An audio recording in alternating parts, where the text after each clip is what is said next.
Morning students. Today our topic is properties of acid. Last time we have discussed 5 properties. Today I am start with the property number 6. Sixth property, when acid react with base it form salt and water.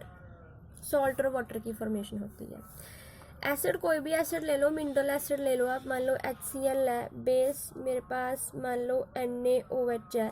NaOH ये base है, ये हम अपनी घरों में use ही कर रहे हैं एक तरीके से. जो कास्टिक सोडा है वो डिटर्जेंट में आता है, सोप में आता है, तो ये तो हमारी तरफ से यूज़ हो ही रहा है NaOH. तो इट फॉर्म सॉल्ट. सॉल्ट बन जाएगा NaCl plus water H2O. NaCl जो है ये नमक है, और ये नमक जो है ये भी हम अपने घरों में यूज़ करते हैं, जैसे टाटा सॉल्ट है. बट ये जो इसमें मतलब बनेगा उसमें एसिड कंटेंट बहुत ज़्यादा होंगे, तो ये नहीं समझना कि जो सॉल्ट बनेगा हम उसे डेली लाइफ में मतलब मीन्स निकाल के यूज़ कर सकते हैं, उसमें एसिड कंटेंट प्रेजेंट होगी. अब जो रिएक्शन है वो कैसे होगी, आप ये डायग्राम देख सकते हो. इसमें क्या शो हो रहा है, एसिड और बेस की न्यूट्रलाइजेशन रिएक्शन हो रही है. ये जो ब्यूरेट है इसमें एसिड डाला हुआ है, और ये जो नीचे है इसके अंदर कॉनिकल फ्लास्क में इसमें बेस डाला हुआ है. एक्चुअली अब ये कलर पिंक कैसे आया, इन्होंने ये फिनप्थलीन इंडिकेटर जो है इसकी ड्रॉप्स इसमें डाली हैं, तो इसका कलर जो है वो पिंक आ गया. अगर ये नीचे एसिड होता तो इसका कलर जो है वो डिसअपियर, वो वाइट ही रहता, तो उसका कलर नहीं आना था. बेस के कारण ये पिंक हो गया. जैसे जैसे एसिड इसके अंदर डलता जाएगा तो क्या होगा, step by step neutralisation reaction होगी, वाटर और सॉल्ट की फॉर्मेशन होगी, और जो पिंक कलर है वो डिसअपियर हो जाएगा. तो हमारी जो सिक्स्थ प्रॉपर्टी है कि when acid react with base it form salt and water. Next, और इस रिएक्शन को हम क्या बोलते हैं, इस रिएक्शन को हम बोलते हैं neutralisation reaction. Neutralisation reaction means neutral हो गया, कि जैसे हमारे पेट में एसिडिटी बनी, हमने इनो खा लिया, हमने पुदीन हरा खा लिया, तो क्या हो गया, हमारे बॉडी में सॉल्ट की फॉर्मेशन होगी और वाटर की होगी. मीन्स जो एसिडिटी बनी हुई थी वो ख़त्म हो गई है, तो वो न्यूट्रल हो चुकी है. तो इन्हें हम क्या बोल रहे हैं, न्यूट्रलाइजेशन रिएक्शन. जो सेवंथ प्रॉपर्टी है वो है when metal oxide react with acid then it form also salt and water. ये भी एक तरह की जो न्यूट्रलाइजेशन रिएक्शन ही होती है.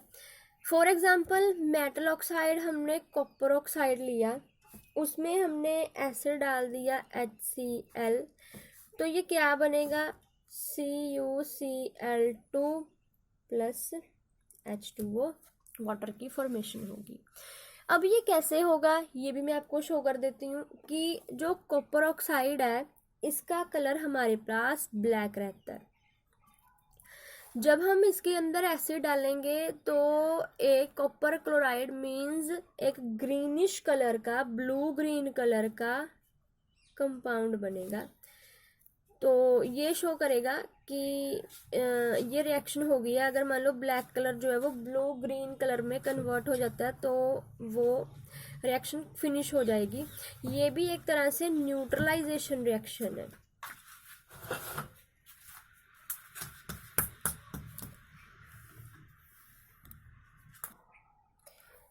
तो कभी भी अगर कोई भी रिएक्शन होती है, अगर उसका एंड प्रोडक्ट सॉल्ट और वाटर रहता है तो उसे हम न्यूट्रलाइजेशन रिएक्शन बोलते हैं. सिमिलरली अगर मेटल ऑक्साइड को रिएक्ट कर रहे हो तो सॉल्ट और वाटर बन रहा है. अगर मेटल के हाइड्रोक्साइड को लोगे तो अगर वो एसिड से रिएक्ट करेगा तो क्या बनेगा, उसमें भी सॉल्ट और वाटर की ही फॉर्मेशन होगी. तो यहाँ से आपने एक चीज़ नोटिफाई की होगी, वो ये कि देखिए एसिड बेस से रिएक्ट करके सॉल्ट और वाटर बनाता है, तो ये तो एसिड है, तो फिर मेटल ऑक्साइड का नेचर क्या रहा, these are basic in nature, तभी इन्होंने न्यूट्रलाइजेशन रिएक्शन की है। यहीं पे मेटल हाइड्रोक्साइड, इसका नेचर भी क्या होगा, it is also basic in nature. अगर बेसिक है तभी बेस और एसिड मिलकर सॉल्ट और वाटर की फॉर्मेशन कर रहे हैं। नेक्स्ट जो है हमारी प्रॉपर्टी नंबर 8 जो है, that is acid are corrosive in nature.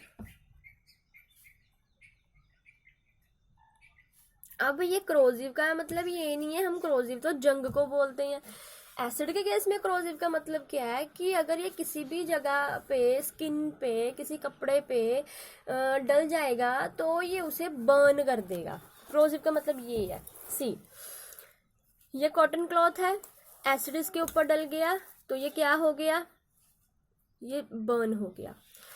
अच्छा, ये हमारा हैंड है, अगर इसके ऊपर कुछ भी डल जाएगा, स्ट्रॉन्ग एसिड, स्ट्रॉन्ग बेस, तो हमारी स्किन जो है उस पर ऐसे बर्न के निशान आ जाएंगे। तो इसीलिए हमने इसे बोला है कि जो एसिड है वो क्रोजिव इन नेचर है। क्रोजिव मीन्स हमारी चमड़ी को खा लेगा ये, इसीलिए इसे क्रोजिव वर्ड यूज किया।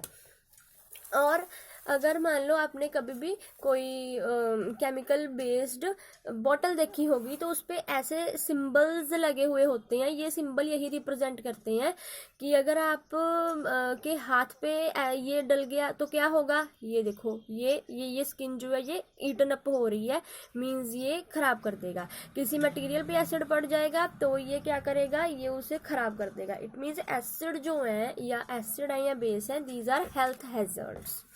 ठीक, अगर कभी भी चलो by chance, luck by chance अगर किसी पे ये पड़ भी जाए तो हमने न्यूट्रलाइजेशन रिएक्शन ही करवानी होती है। अगर किसी के ऊपर एसिड आ गया तो जल्दी जल्दी कोशिश करो कि बेस दो, कोई बेस जो है उससे उसे वॉश करो। ठीक, तो क्या होगा कि सॉल्ट और वाटर की फॉर्मेशन होगी और जो एसिड है उसका असर जो है वो उतना नहीं पड़ेगा। ठीक है जी। So our properties are finished. If you have any query then please ask me. Thank you and please subscribe my channel also.